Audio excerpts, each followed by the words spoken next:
Welcome to the Bad Fan Podcast. I am your host, Cole Carter, and we are so glad that you have tuned in with us today. If you're listening along on Spotify, a big welcome to you. And if you're viewing this on YouTube today, then I hope you leave a like if you find today's episode to be a good one. And if you're new to the podcast, we would be honored for you to subscribe today. Along with subscribing, I'd encourage you to click the bell down below the video to get notifications for every time the Bad Fan posts on new videos. That way you're always connected with all things the Bad Fan. Well guys, I can't do this thing alone. I'm joined by my good friends and yours, Brandon Patesnick and Stephen Curl. Gentlemen, welcome in. How you doing? How's the weekend? Hey. Tough weekend in the sports world for me. But my week's been good so far. And I hope it continues. Yeah. Stephen? Tottenham's winning the Premier League. We're winning the Champions League next year. Sports-wise, it was a very good weekend for myself. Baseball is back, and yeah, I'm feeling pretty good. It was a good weekend. What about you, Cole? Thank you for asking. I was curious Yeah, that's right. if one of you were going to bounce back to me. I appreciate that. Yeah, I had a good weekend. Went to the Braves game Saturday night with my siblings and some friends. They got the win. That was great. I think it was 2-1 against the Reds. Yeah, I had a pretty good weekend. Enjoyed it. Watched the Masters. Almost every swing it felt like I was watching. So yeah, good weekend. Can't complain. Heading into a new week, we'll see what is ahead. Hopefully some more good things. But together, the three of us are going to take you, the listener and viewer, on a journey through the world of sports today, giving you an informative rundown on the headlines that you guys need to know and discussing our views that may go against the grain of normal fans. It's been good to check in, but as we jump into some of the headlines, we do want to take a look at some unfortunate news. Brandon, could you give us a lowdown of what happened over the weekend down in South Florida? Yeah, ex-Ohio State quarterback Dwayne Haskins sadly passed away. But we're going to celebrate him real quick. So he set the Ohio State single-season record for passing touchdowns with 50 touchdowns. I believe that was in 2018 when he was runner-up for the Heisman. He had an insane year. It was really crazy. I think in that same season, he set the Ohio State single-season record as well for passing yards with 4,831. Like I said, in 2018, he was a Heisman finalist. In 2019, he was the Rose Bowl MVP. He got drafted in the first round as well, I believe, to the Washington football team. Had a hard time there, which it's hard to have a good time there. They're a poorly run NFL team. And yeah, I think bounced around and then ended up on the Steelers, which he might have been battling for a spot this year, which is sort of unfortunate. That doesn't get the chance to do that. But he's gone too young. He's our age. He's 24. So it's sort of crazy to put that in perspective as well. But yeah, he was a great quarterback. And from everything I've seen, great brother, great son, great family, great friend. So yeah, it's really sad. Yeah, obviously you never want to see someone that young go that early. I think he was struck by a car. I don't know any of the specifics, but obviously not a situation that you want to hear about, especially because he could have had a chance to have maybe a season up in Pittsburgh to compete. But we are going to jump in to our normally scheduled programming. So some of the bigger headlines that took place over the weekend since the last time that we saw all of you here on the Bad Fan. Jumping in over the weekend, I was very, very excited for this last time we talked. But the Masters took place at Augusta National in the great state of Georgia. It was the 86th Masters tournament to take place, and it was a unique iteration to be sure. After the past two were kind of different because of COVID, you had the 2020 one that actually took place in November. So that one had no patrons whatsoever. That one was won by Dustin Johnson. That was actually the year after Tiger had won in 2019, which is a huge Masters tournament. Yep. And probably one of the probably one of the craziest sports moments ever. Yeah. But, yeah. Absolutely. And then in 2021, you had some patrons that were able to return, but it still wasn't quite the same. That one, Hideki Matsuyama won. But this one, the patrons were back in full force. There were no COVID restrictions in place anymore, which is great. So the gallery was full and provided an amazing return of atmosphere to the course. But unfortunately, though, not a perfect return. Much of the week, it was mired with cold, rainy, and windy conditions. So that greatly impacted the course itself, which is already very hard to play. It's not called the Masters for nothing. So that saw some lower than normal scores on Thursday and Friday. But the man who ended up winning the green jacket was the number one player of the world coming into the tournament, and that man was Scottie Scheffler. This guy has been on a tear. He has now won 4 of his past 6 tournaments that he's played in on the PGA Tour. So that's crazy. I mean, I could not imagine winning 4 of the 6 tournaments that, I mean, has hundreds of people playing in it. Pretty incredible feat. And the PGA Tour tweeted out and actually told us that this is not a normal thing. Players to win 4 times at a PGA Tour season, including a major and a World Golf Champions event, is Scottie Scheffler in 2021, 2022, so this year. And then a guy named Tiger Woods did it in 2008, 2007, 2006, 2005, 2002, 2001, 2000, and 1999. No one else has done that except those 2 people. And this is also still early in the season. So Scotty still has a lot of room to improve, to get some more wins. But to do it at Augusta National is certainly an impressive feat, to say the least. But not the only impressive feat. As we just mentioned him, Tiger Woods made an extraordinary return to golf after having not played in a professional tournament for about 17 months in that 2020 2020 COVID Masters, in a little over a year since he almost lost his leg in a single car accident. He actually came out strong this week. Thursday, he finished in the red at 1 under, but he did kind of fade away. He failed to find that same strength that he had on Thursday for the rest of the weekend. But ultimately, it's not where he finished. I think he finished 8 over for the weekend, 9 over on the weekend, but it wasn't a score that mattered. It was that he persevered and beat the insurmountable odds to even make a comeback that really I think only he could do. And this is a guy that won a U.S. Open in 2008 on a torn ACL. This is a guy that's had like 1 or 2 spinal fusions, and then won the Masters in 2019, like we mentioned. He also won in 2018 at the PGA Tour Championship. So this is a guy I made sure I was glued to the TV. I almost watched every shot he took. But I'm really hoping that this isn't the last time that we see him compete in Augusta. Brandon, I know we sort of talked over the weekend a little bit. Did you get to catch any of the tournament? Yeah, I watched every round, like most of the featured groups. It was some good golf. And yeah, like you said, the conditions were really tough for them. And obviously the Masters is just crazy difficult as it is. But yeah, I didn't expect Tiger to finish. I don't even know if I expect him to make the cut, to be honest. I mean, of course, I wanted him to, right? I wanted him to make it all 4 days.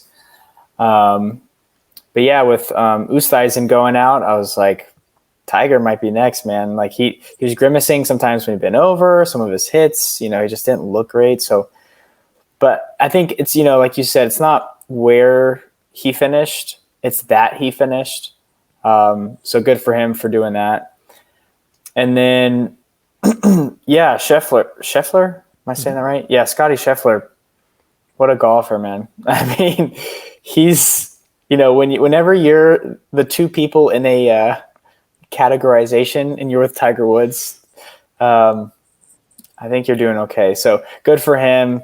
The year's long, so hopefully he can keep up his, we'll call it form, right, and keep playing really well because he looked really good over the weekend. So, and it seems like he's a champion that people have also been really happy with his character off the course. Mm-hmm. People have been admiring, him and his wife, their character. So people are really happy that he won, which is always a good feeling just to see a guy that, he dominated. He went into 18 with a 5-stroke lead. He was at 12 under. I think he 4-putted. I don't know if you guys got to see. He was within 2-3 feet, and he 3-putted that. So he had to have been nervous, but luckily he had a 5-stroke cushion. The pairing to watch on Sunday actually was not even in that final group. If you guys watched, if you're listening and watching, Colin Morikawa and Rory McIlroy both balled out. Rory in particular, I think was 7 under on the day and actually got to jump up to second place. I know he was scoreboard watching, but ultimately, like we said, Scottie was on fire. But the fun moment was Colin Morikawa and Rory were both in a bunker together. On And the it was an 18th hole. amazing, yeah, on the 18th hole, and they both sunk it from the bunker back to back. A pretty cool Masters moment. Awesome. What a way to finish the tournament. Obviously, Rory at that point's thinking, maybe because he finished ahead of Scottie, that maybe he had a chance getting that shot in, but obviously just too much or too little too late for Rory. And Scottie just had the whole thing in control. But a great weekend for golf, a great weekend for the Masters to be back in full force. But ultimately, Scottie Scheffler is the man that stays on top, and we'll see what he can do in the future. But on Thursday, Major League Baseball made its return. We had a great MLB preview episode that we aired for you guys. So if you missed that, it's not too late to check it out. We still have a lot of MLB season left, so make sure to go check that out. Leave a comment of who you think is going to be the World Series champion. We'd love to see who you think of for that one. Leave a like. But MLB opening weekend happened. Steven, I'm hoping that you've been watching some games, yes? Absolutely. Thank you. I stole my MLB login from my good friend Win Hasty. If you're watching, thank you so much. I text him every year at the start of the season because he changes his password, but I always ask him anyways. But yeah, so I've been watching a lot of baseball. Good. Yeah, like I said, I had the chance on Saturday to go to a game. Brandon, you get any of the games caught yet? I actually didn't. I watched the Braves opening day, I think. But other than that, I didn't really catch any baseball this weekend. That's fair. That's okay. But we're going to talk about some of the teams that looked the hottest this first weekend. Teams have had the chance to play 4 or 5 games now. And I think the first one we're going to start with is going to be the Rockies out in Denver. They got this series win against the new-look Dodgers, including Freddie Freeman. But, Steven, give us a breakdown of the weekend, some of the teams that looked hot and what happened. Yeah, I mean, considering today is Monday, so the 4th games are getting played today. So statistically, the hottest team was the only undefeated team on the weekend, which was the Tampa Bay Rays. Wow, shocker. Yeah, so they swept the Orioles. A lot of people saying, oh, it's the Orioles, but even the Orioles came around today and ended up beating the Brewers, a very good team, 2-0. So, but yeah, Tampa looked really good. They're going to be one of those teams that you don't really know how they get 95 wins at the end of the year, but they're going to be there. But yeah, like you said, the Rockies were surprising, matching LA a little bit out in Colorado. Yeah, man, a lot of teams looked really fun. The Rangers and Blue Jays games have been absolutely insane. I want to make up a number and say there's like 15 home runs hit in that series is what it felt like, honestly. And the Rangers today, as we recorded this, they got bit by the replay bug again today against the Rockies. Yeah, they've had a wild start to their season. I believe they hit Jose Barrios out of the start of his game and were winning 8-0. And the first 3 or 4 innings, they ended up coming out and losing that game. So, wow, baseball's fun. Yeah, it's back, and I'm excited. Heck yeah. Let's think. What else? I mean, the Braves, they had a 4-game set against the Reds, splitting the series 2-2. Obviously, you always have the talk of the World Series hangover. I mean, any sport, the Super Bowl hangover, whatever it is. Opening day, they didn't look great. But then you had Charlie Morton come out in Game 2 and Kyle Wright in Game 3, putting out some pretty solid pitching performances, and then just getting slashed the other day, and Ian Anderson start, and then also, as we recorded today on Monday, Huascar Ynoa and the Braves just not looking good. I think they lost 11-2 against the Nationals. What was his name? Who was the guy that had 4-5 hits, Steven? Franco. Yes. Yeah, Maikel Franco. Maikel Franco having just an amazing day for the Nationals against the Braves. So obviously we want them to bounce back. There's a lot of games to play, so maybe not time to press the panic button quite yet. But who's been some of the hottest hitters and players that are taking MLB by storm right now? I have some fun stats for you today. So my hot take for the MVP this year is going to be my man Byron Buxton, first round draft pick out of Minnesota. He's had a ton of injury problems. But there was a stretch this weekend where in 3 straight at bats spanning over 2 games, he hit a home run and then a home run and then another home run. Yes. He hit 3 home runs in a row. Yeah, very good. Over the span of 2 games. But he's out mashing. He's a leadoff hitter out in Minnesota in a very dangerous Twins lineup. Kind of gives you that Acuna vibe of a power hitter hitting leadoff. In his last 103 games, he's had 35 home runs and 21 defensive runs saved. And this is games that he's played in. So injuries have been the bug. Right. But even like narrowing it down to the past 81 games, he's hit 30 bombs with 10 stolen bases. So obviously this isn't how it works. But if you were to add another 30 home runs, that's 60 home runs and 20 stolen bases, not to mention I get a 280 average. But anyways, that's my fun take for the MVP. But a lesser-known name, a rookie out of Cleveland, plays for the Guardians. My man Brandon's team over there. Come on. My second team. Yeah, don't say that. Don't say the team. other name anymore. Don't say that other name. I don't know what you're talking about. His name is Steven Kwan. He has reached base 15 times in his first 4 games in his major league career. So put that into perspective for some people that maybe don't know baseball that well. I mean, in your first 4 games, how many times are you even going to the plate? Usually, and this is if you get a bat, probably like four bats a game, usually. So in his first 4 MLB games, the Cleveland Guardians have been doing pretty well. So he's come to the plate 15 times, and he's reached base every time. He's taken 26 swings and has not missed the ball. So it might have been like a foul tip or whatever, but he has not missed the ball. This looks like 6 singles, 2 doubles, a triple, and 5 walks, also showing that discipline since he's got to the major leagues. Sustainable? Absolutely not. Do I know who Steven Kwan is before the last couple hours? No idea. But it's fun, and I love it. Baseball's fun. So 26 swings, hasn't missed the baseball yet. That's crazy. And if he does that all year, for y'all who aren't too familiar with baseball, he'll be the best baseball player of all time. What he's done in these first 4 games has not been done since 1901, referring to the amount of times that he has reached on base in his first 4 professional league games. But yeah, those are some fun stats for you. So lesser known names, some more high-profile names of people I expect to have a breakout year. Wow. I love baseball. Yeah, And it's fun. I don't think people can even sometimes grasp how hard that is. The fact that you're not missing on a swing is incredible. I mean, if you understood the amount of break that some of these guys have or how fast they throw, I mean, it's pretty incredible, the judgment and the vision you have to just to see the ball that well. So obviously not sustainable, but certainly a great way to start your career as a rookie. We saw – go ahead. No, go ahead. I was going to say, before he leave the Guardians, they signed Jose Ramirez to a long-term deal, which I was thinking that they were going to move on from him, maybe get some money for him or whatnot. But they signed him, and I don't know if that means they're going to try to go for it towards the deadline if they're looking good. They started the season really well. Like I've said, I think before, they have okay pitching.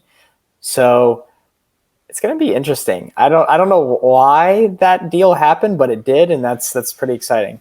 I think his deal also included a no trade clause, so he's certainly not going anywhere. It wasn't like they were getting his contract set so they could trade it. It's a no trade deal, so it will be interesting to see if they feel confident about their team now, or they'll evaluate, because we have the expanded playoff format, if they think come July that maybe they can be buyers and push for a deep playoff run. But I don't know. Who knows? Both those players in the AL Central, Cleveland Guardians, Minnesota Twins, Detroit's looking fun.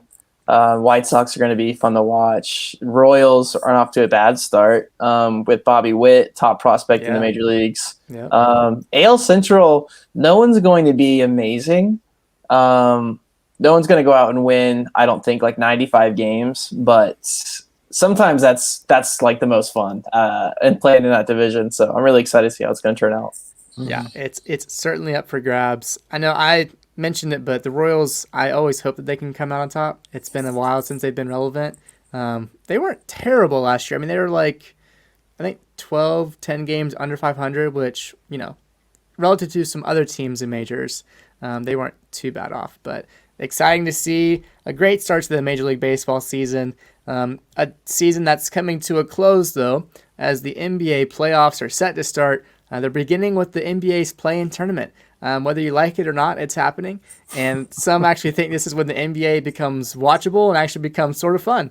I do love the NBA. I haven't watched as much as I normally do, but the play-in tournament is going to feature the 7 and 8 seeds from each team, as well as the 9 and 10 seeds. So basically how it'll go. In Game 1 in the East, you'll have the Cleveland Cavaliers. They're the 8 seed taking on the 7 seed Brooklyn Nets. So this is like a young Cavs team, aside from Kevin Love, really, versus the experienced but also kind of discombobulated Nets squad.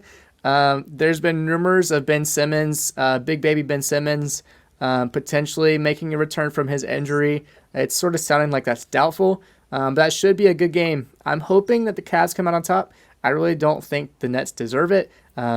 With all the talent that they have and everything that they had going on for them, they really should not have finished as a 7 seed. They should have been the top of the league. They deserve to lose, in my opinion. In the West, your 8 and 7 seed matchup is the LA Clippers versus the Minnesota Timberwolves.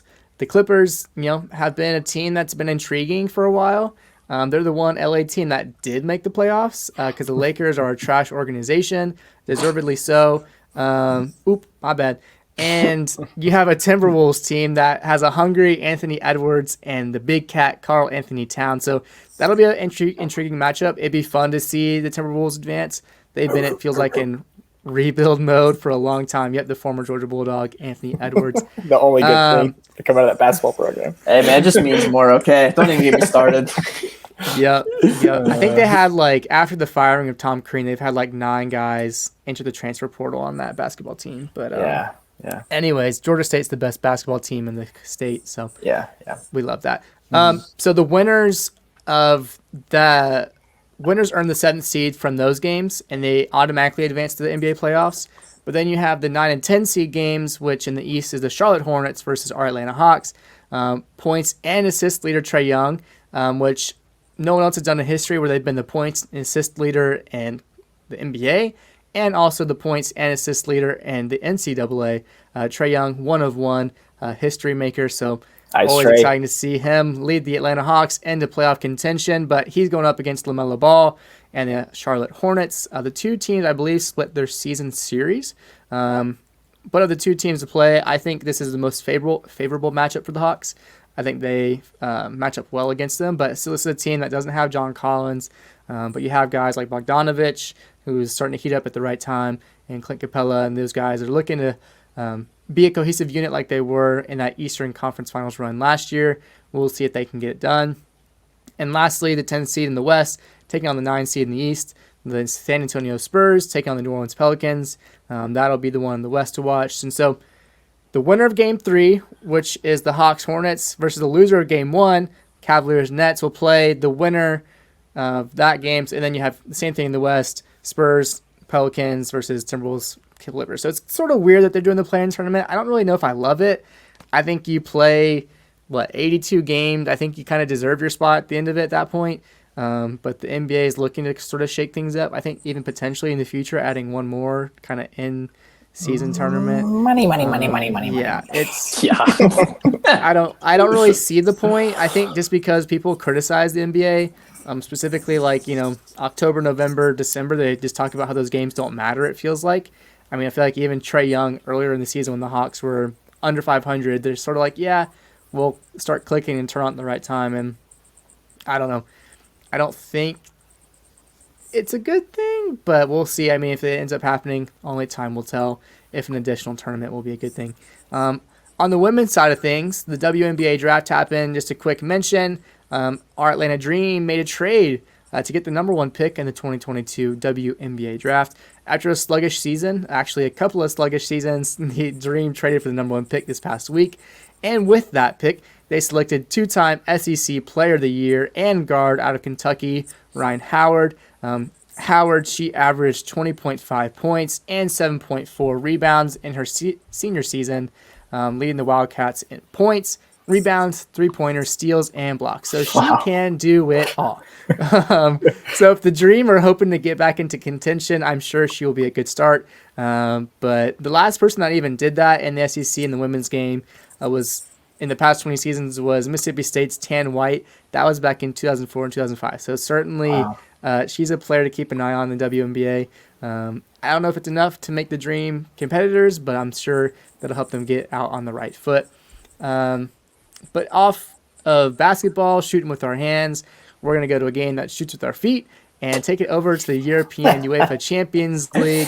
And guys, we're in leg 2 now of the quarterfinals. We had some interesting results in leg 1. Liverpool, they dominated Benfica. Not a total surprise. Kanate, Mane, and Luis Diaz were in the scoring. But Brandon, what's the breakdown on that one? Yeah, it was at Benfica. Liverpool just handled them really well. It was, Liverpool's top 2 team in the world, probably.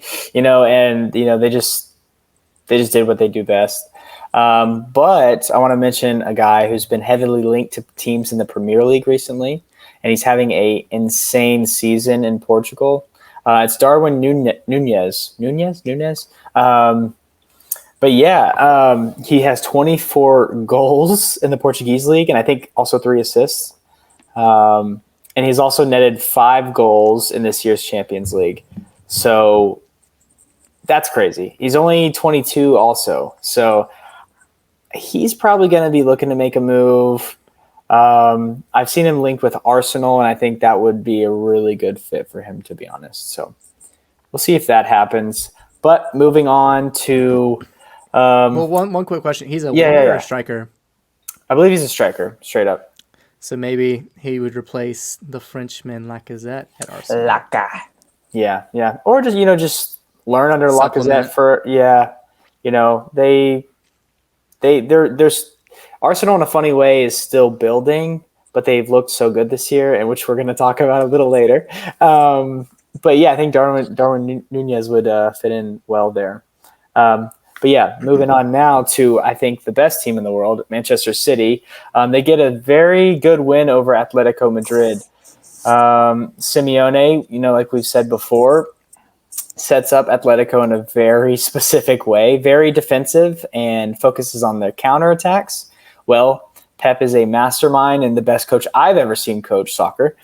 And completely... And certainly the most colorful as well. Yeah, he's great. And he loves the game. It's super fun to watch him in his interviews and whatnot. But completely negated their counterattacking. Atletico had no shots, therefore no shots on goal. Wow. Had, I think, maybe 30% possession. I think it was less than that, maybe like 20-something. And obviously their passes weren't as much. They were like a third of Man City's. So it's like Man City truly dominated this game. But only got a 1-0 win, and that was thanks to Phil Foden, who I think is the best young player in the world. He shows his class and slipped in Kevin De Bruyne for a beautiful goal. Yeah, that pass was beautiful. I think he even nutmegged the defender in front of him to slip in that pass, and just Kevin puts that away so well. Yeah, and I think he was only on the field for like 5 minutes maybe or 10 minutes, when he made that pass. So just crazy. Yeah, and then they go into the second leg to Atletico. I don't know, Steve, what do you think? How do you think they'll do?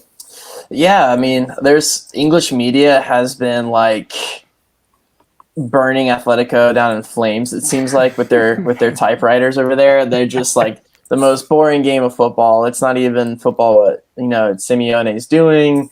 0 shots on goal, like just criticizing him at the wazoo. But at the end of the day, Manchester City is going into Atletico with 1 home goal. And, been in an environment at Madrid that, you could maybe say plays in Simeone's hand. Obviously, they'd like to be going into this leg up, Atletico would. But they're only down 1 goal. For as dominant as Manchester City looked, I really don't know. Especially if it was a different team, if Manchester City dominated, honestly, if I'm looking at Benfica, Liverpool, Bayern, Villarreal, any of the other teams with those stats, I would assume for them to wipe in the second leg as well. But it's Atletico. Right. It's kind of what they do. So part of me is like, I feel a little naive to not think that this second leg is going to be crazy. I don't know. Hopefully filled with some more goals, more than just one. I'd like to see Manchester City go through, but then there's also they've never won the Champions League, I don't think. So, maybe Champions of Europe, you'll never sing that. I know, right? So maybe Simeone bites another Manchester team in the butt, but it's going to be must-see TV for sure. Yeah, and you made a quick mention of it, but I don't think it applies anymore. You said that Man City got that home goal, but I think now this year the home goal, away goal, Are they negate that? Is not in effect anymore. So really, it's just a straight up 1-0, and just like the other matchups too, that rule is no longer in effect. So I think it will go into, a full extra time and then PKs. I don't think it goes straight into PKs. I hope not. So I guess we'll definitely have to keep an eye on, some of the other games. Like if the next matchup that we talked about, Villarreal and Bayern, if this one, after the shocking result in leg one, the Vampire does it once more, getting the result, beating Bayern 1-0. That's just a crazy headline in itself. The fact that Bayern, a team that just feels like they're unstoppable, just a force of just incredible players, of deep talent, and just, they're sort of like Man City, where they're just like the machine that just like, they're so effective in what they do, that to see them lose 1-0 in the first leg is pretty crazy to see, huh? Yeah, I think it is. And we were sort of dogging Villarreal. We didn't really give them a chance in our last episode when we talked about it, but they get a 1-0 win. So they kept a clean sheet, which is crazy. But now they're going into Munich. And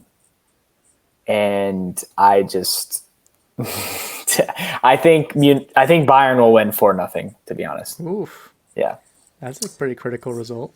Yeah. Steven, before you say something, do you know who won man of the match for Villarreal in leg one? Oh, yes. Is it one of those high-profile signings that Tottenham likes to do? Then we loan them out and they play well when they're on the other team? Giovanni Lo Celso? You are correct. Yeah. He looked good, too. He might come back. I hope not, but he might come back. not for like any reason. I think he's enjoying his time at Villarreal way more than he was in Tottenham. Mm-hmm. I think it's just a better fit for him. Yeah, most players do.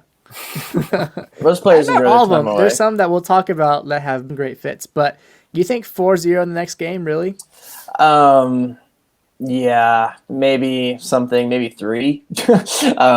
But yeah, it's at home. It's in Munich. I think you see these teams, especially Bayern, like Bundesliga is not really competitive, and maybe this is the shock that they needed. And this happens to these high-profile teams.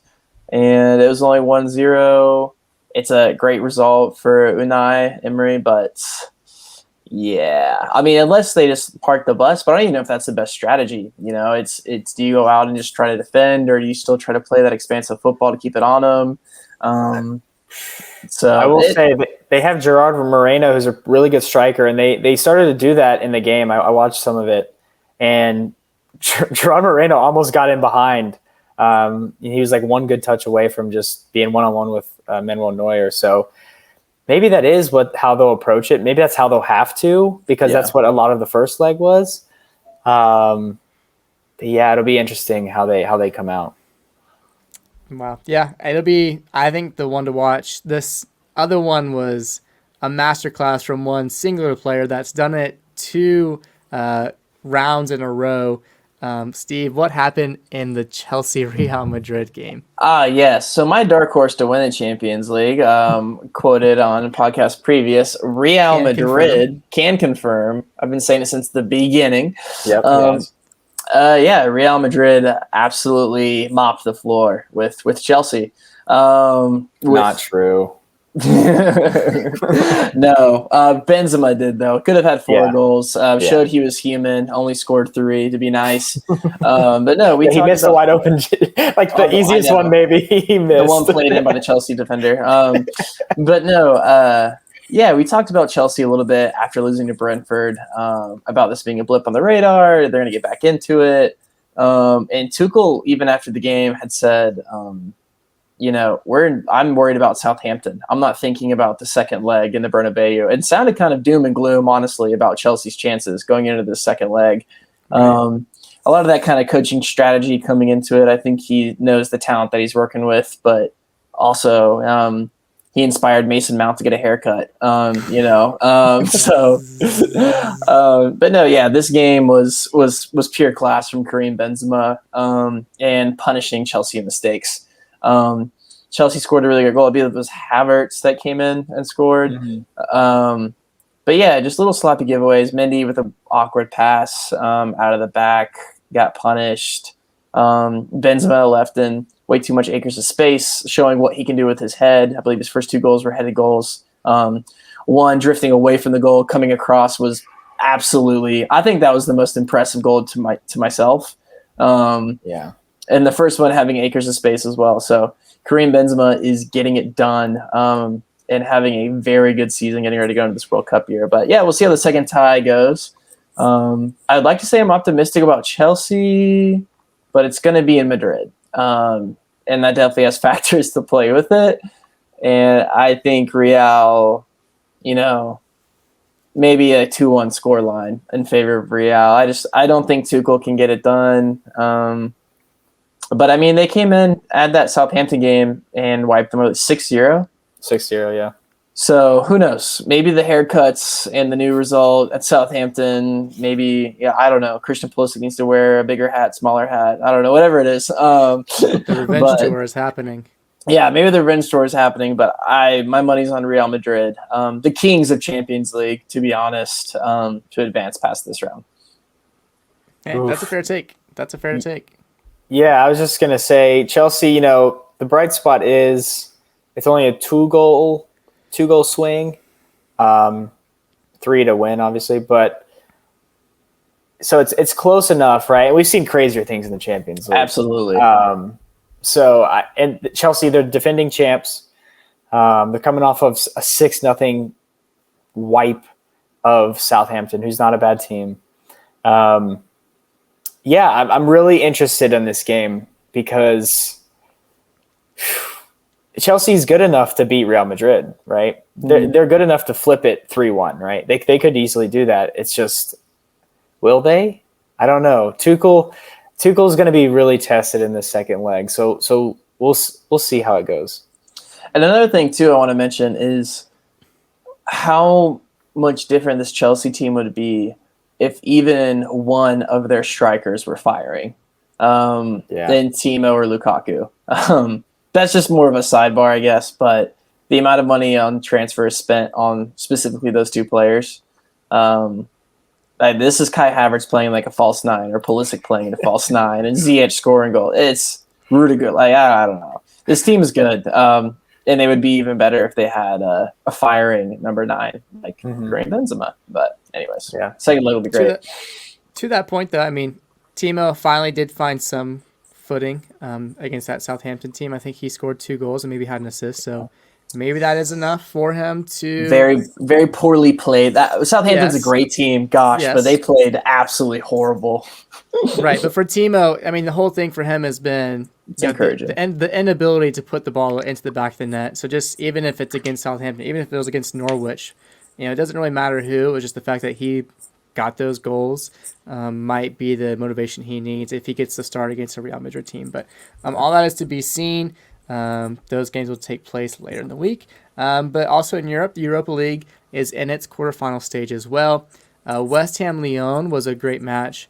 Our guy, also another Tottenham player that saw a great boost in motivation and also on the field, was Tanguy Ndombele getting his goal, just feeling like he's back at home in London, this time at the London Stadium. So him and Jared Bowen both scored in that one. So second leg should be very good. Frankfurt held their own against Barcelona at home. So that one was 1-1 as well. So maybe they'll have the same luck going to the Barcelona. Kind of remains to be seen, I would guess. And then Rangers is a team that was beaten at home. So can the Scottish champions bounce back in that one? Sort of remains to be seen. And RB Leipzig and Atalanta, probably the 2 maybe most competitive, best two teams in this round, at least in this draw. Could be the best second leg to watch. Should definitely be entertaining. So yeah, Europa League is happening, and also, and a sort of Champions League of sorts. We have the CONCACAF Champions League, and that one it's the two Mexican teams and the two U.S. teams taking on each other. Pumas beat Cruz Azul at home 2-1. Do you guys have some notes on these games? Yeah, I was able to watch both of them actually. They end up being pretty late here on the East Coast, so but I say screw it and stay up and watch because they're fun. And you never know what's going to happen. There's a saying that you just got CONCACAF'd, and it's really true in a lot of these games. But yeah, Juan De Nino for Pumas scored his 6th and 7th goals in this game. That's in the CONCACAF Champions League. He's also doing pretty well in the Mexican League as well. But yeah, it was really entertaining. It was end to end, and that's what you would expect, and also hope for, I guess, in a game like this, especially a semifinal. And I'm hoping for the same in the second leg. I will say though that Cruz Azul scored a late goal. I think it was the 83rd minute to get it back to 2-1.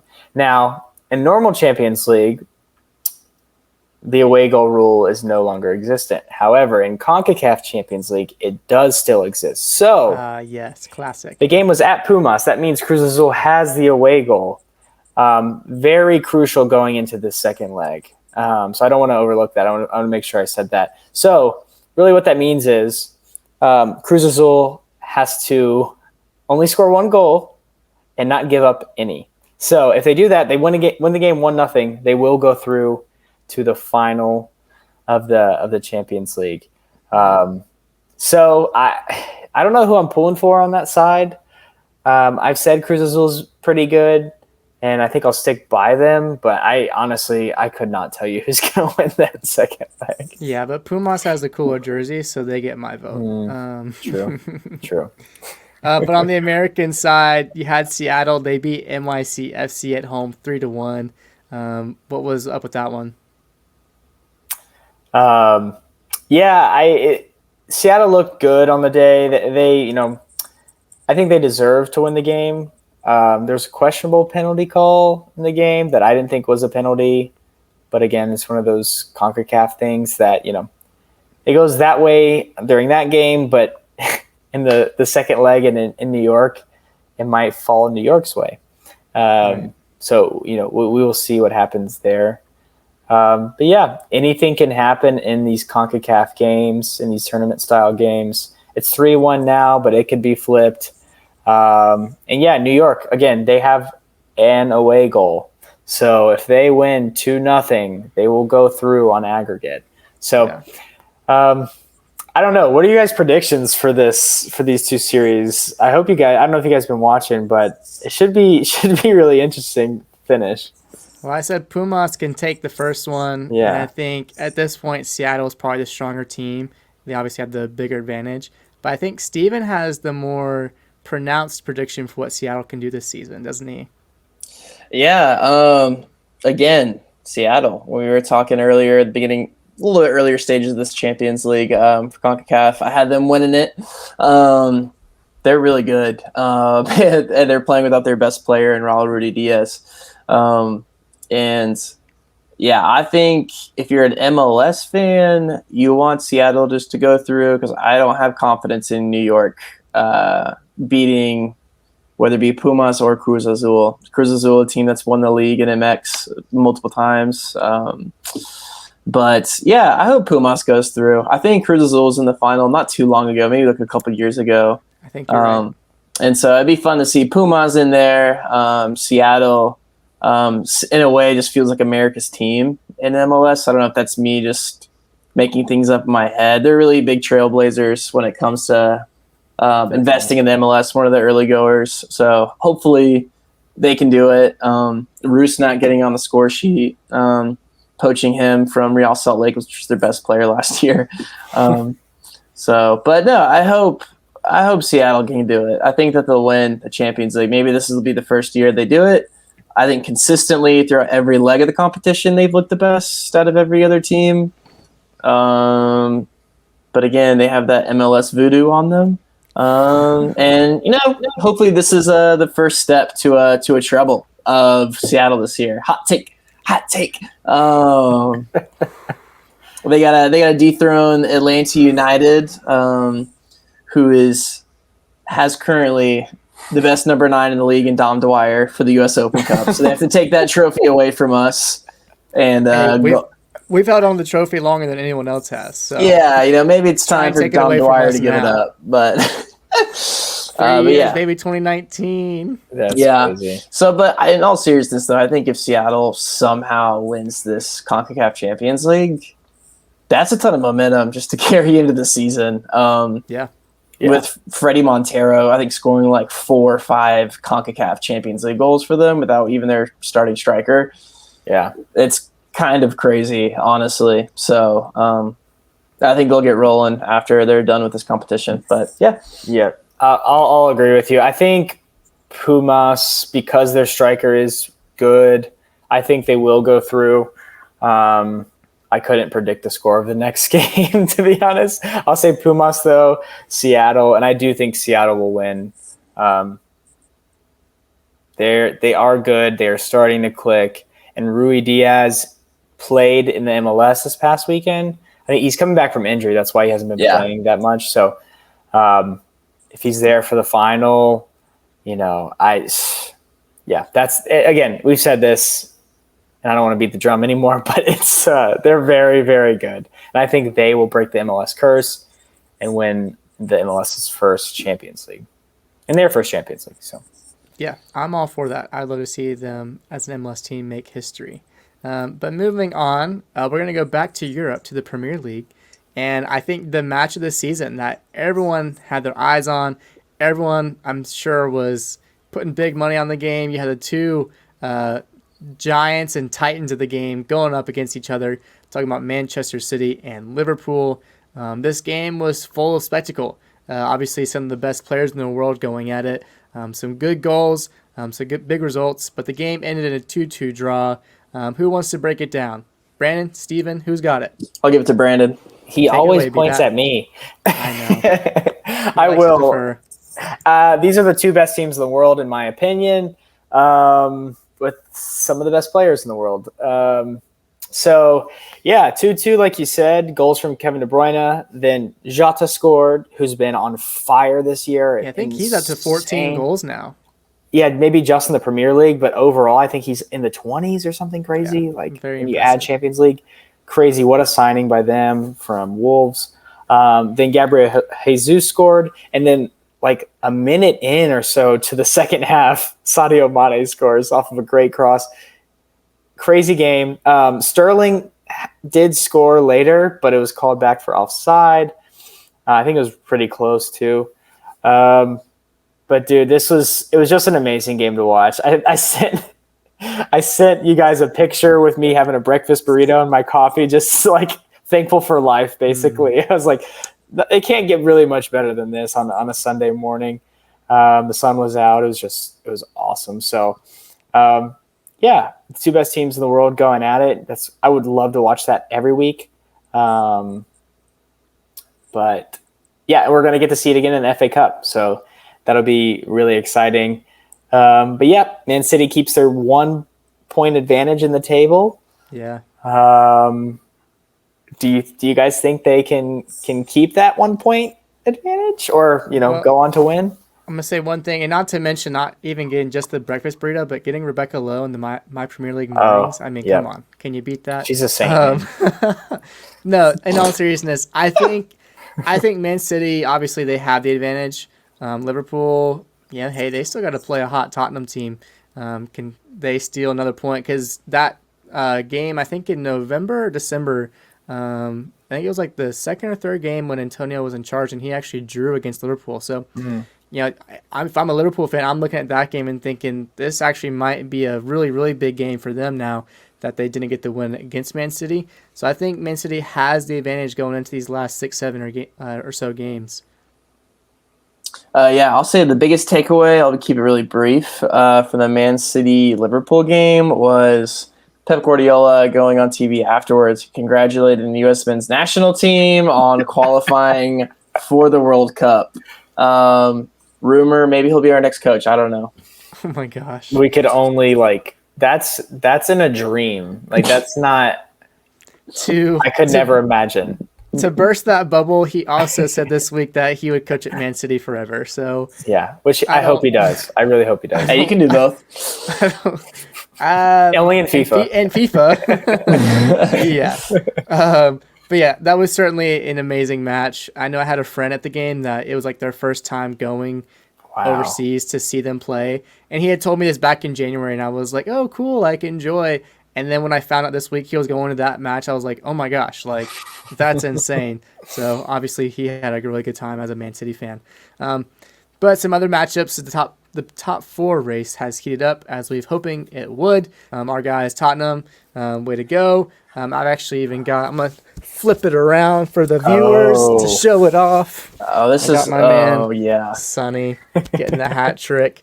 Tottenham beat Brandon's team, Villa, 4-0. Brandon, I'm so sorry, man. The villain's just not looking hot in this one. Yeah, I actually didn't watch this. I only watched the highlights. We looked actually really good for, I think, a good portion of the game. Right. Well, we scored early, goals. and we scored early, and then you guys responded really well. Yeah, and that tends to happen.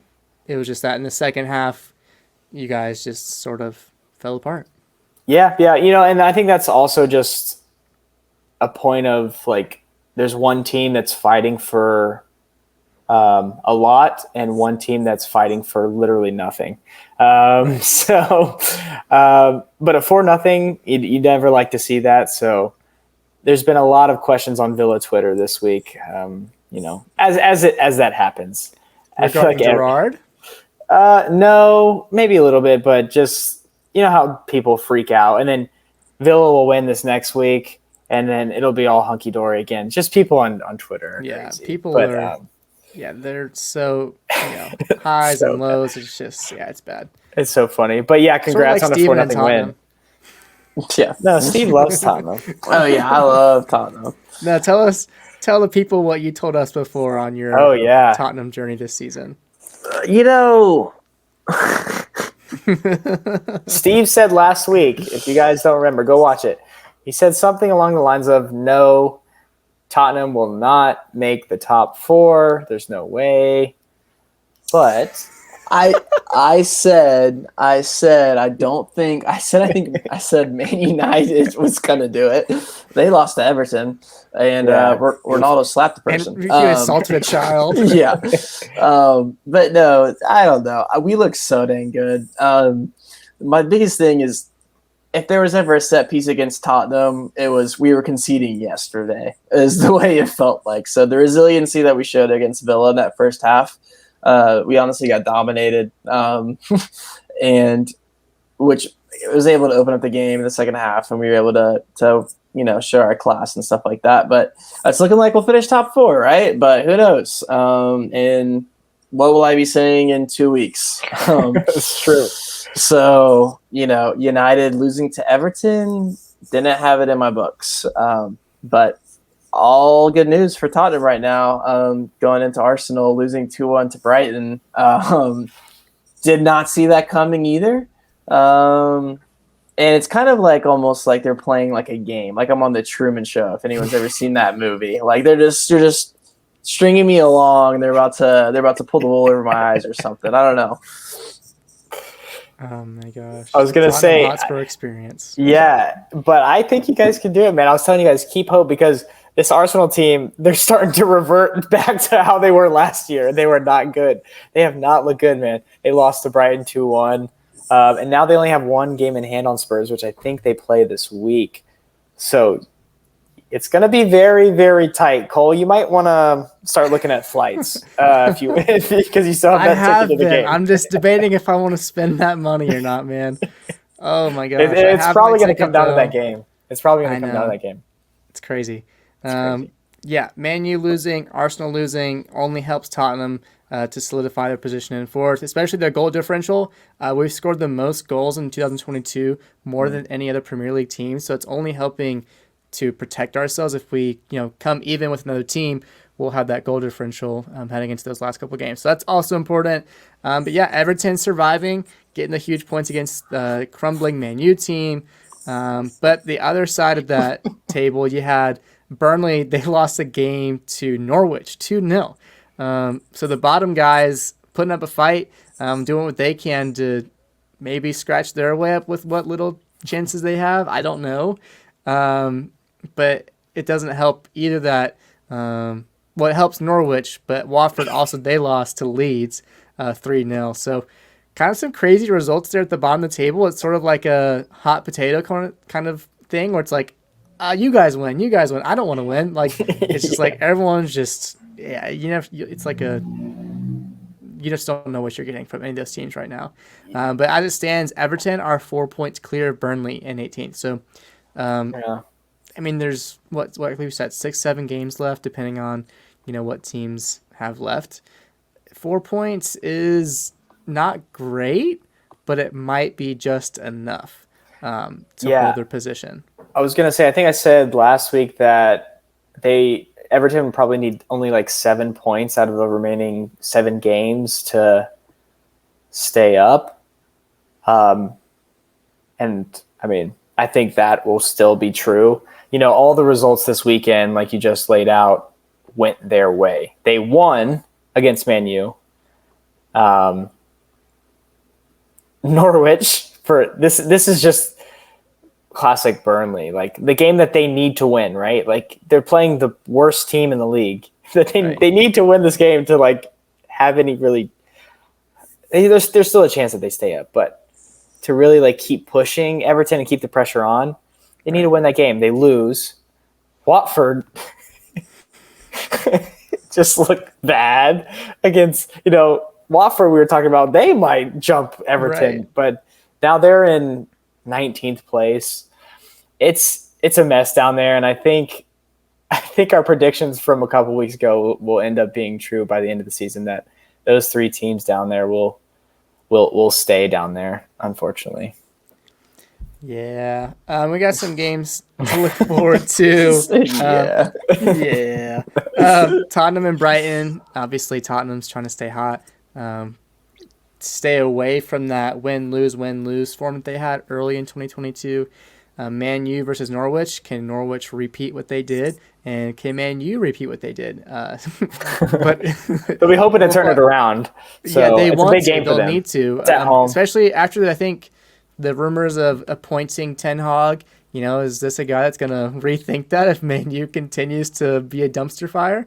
I don't know. And then Southampton, Arsenal. Southampton just getting thwacked by Chelsea.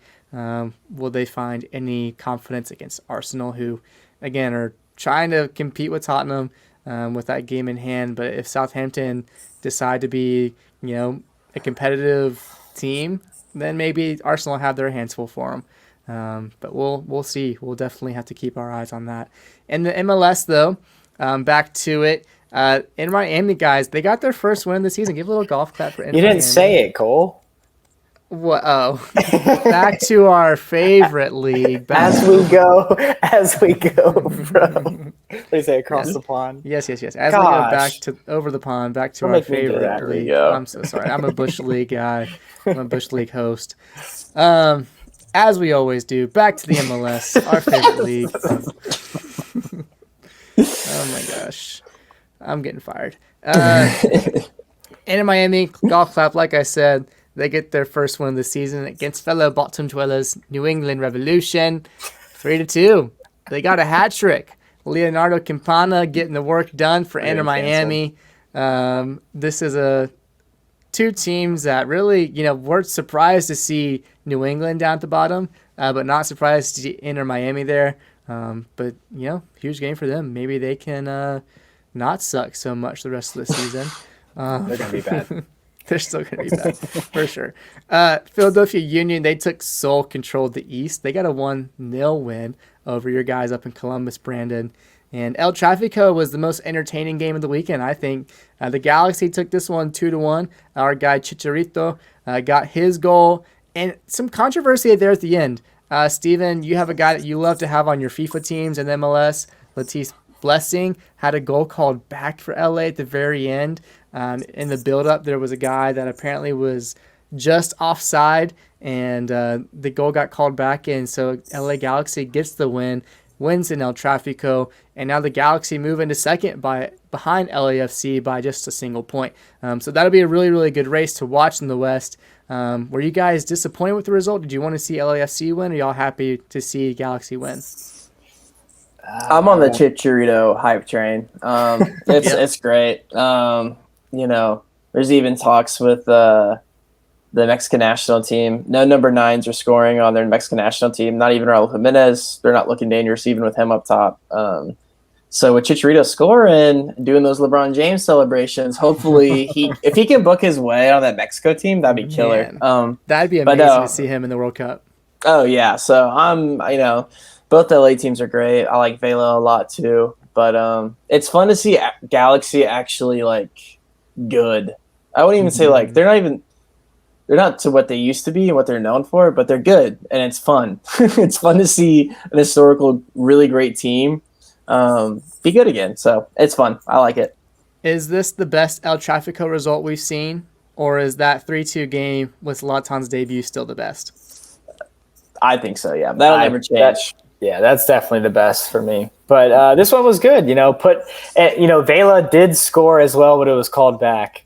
So he was close there. And I'm with you guys. I think these guys could book their own flights to Qatar if they keep playing really well. Put the pressure on Tata. We'll see them. Yep. Have an appreciation for those two guys. They've certainly, carried the mantle for those Mexican national teams for a long time. It would be really cool to have them maybe sent off together in Qatar. But, yeah, remains to be seen. I'm sure they just need to stay healthy, right? If they can stay healthy and continue to score, maybe they'll get the call from Tata. Well, the thing is, too, real quick about those two players is that, like, Chicharito wants to play with the Mexican national team, but has been, like, blacklisted. Like, there's so much weird stuff, like him not being even, like, allowed to be in the conversation about being back on the team. Mm-hmm. And Carlos Vela is the opposite, just doesn't really want to play for the Mexican national team. And it's really weird. That's a little sidebar there. But Mexico doesn't look great going into the qualifying or going into the World Cup, so maybe they'll call them anyways. But yeah, maybe. Yeah. Well, as we begin to kind of close things out, we're going to do our MLS Fast 5. Woo-hoo. And this is something that we like to do pretty much every week. We'll get some predictions and run through the 5 games that we think you should be watching and tuning in for. Match number 1 is Houston versus Portland. Steven, get us started. Predictions for the Fast 5. 2-1 Portland, and Diego Chara has 2 bicycle kicks for the goals.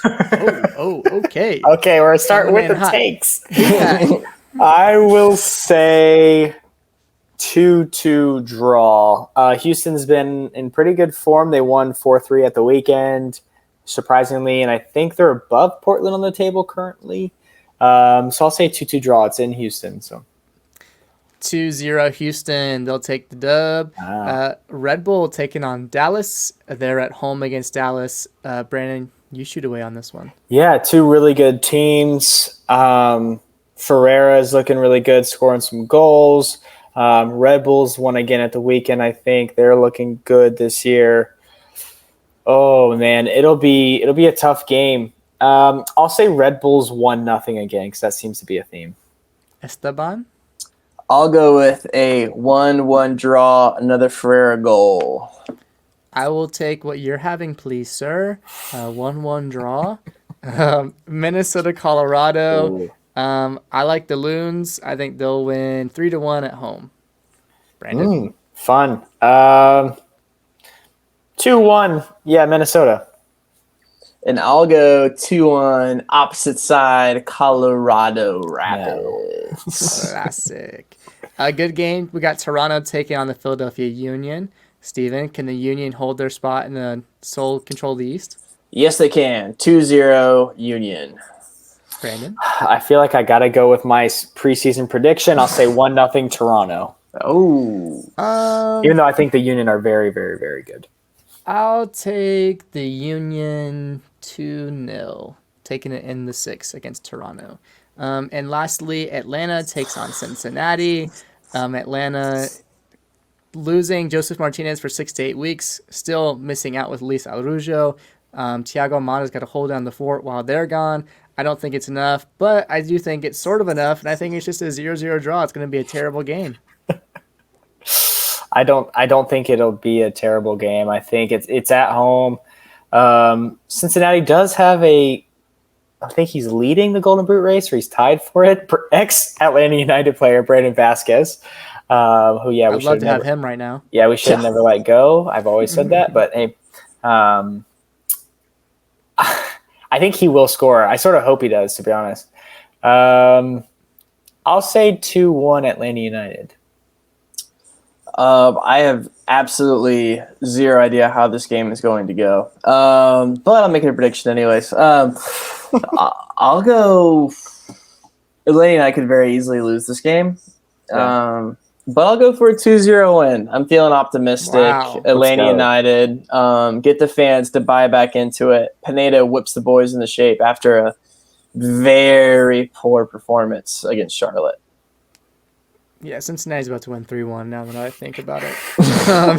They could. They probably will. Okay, well, that was our MLS Fast 5. Love getting to do that, get you guys through some games really quickly. But now we're actually going to close things out. We also have the NHL playoffs coming up, which we'll try our best to keep you guys updated on. Maybe we'll do like a little NHL breakdown somewhere in between. Are the Gwinnett Gladiators in that? Hey, the Atlanta Gladiators, as they're now known as, are in the playoffs. So maybe we got to make it up to a game. That'd be fun. Or the Atlanta Braves, so.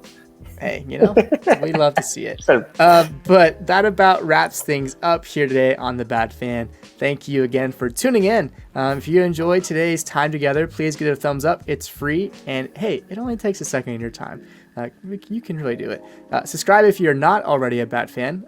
We've been talking about how we're trying to get to 100 subs by the summer. So if you want to help us get there, don't be afraid to share this video with a friend. Follow us on Instagram. We would greatly appreciate it. Get involved in the comments down below. Or if you find those Instagram posts to be funny or great, interact with those. We also have a brand new Twitter account. Give that a follow. We'll start to post some things, retweet some things that we enjoy. But the link tree in the description has everything you need just to click on that, and it'll take you to those pages that you need to see. But thanks again for joining us. All of us here at the Bad Fan Podcast. Hope you have a great day, and we will see you guys in the next one. Until then, peace.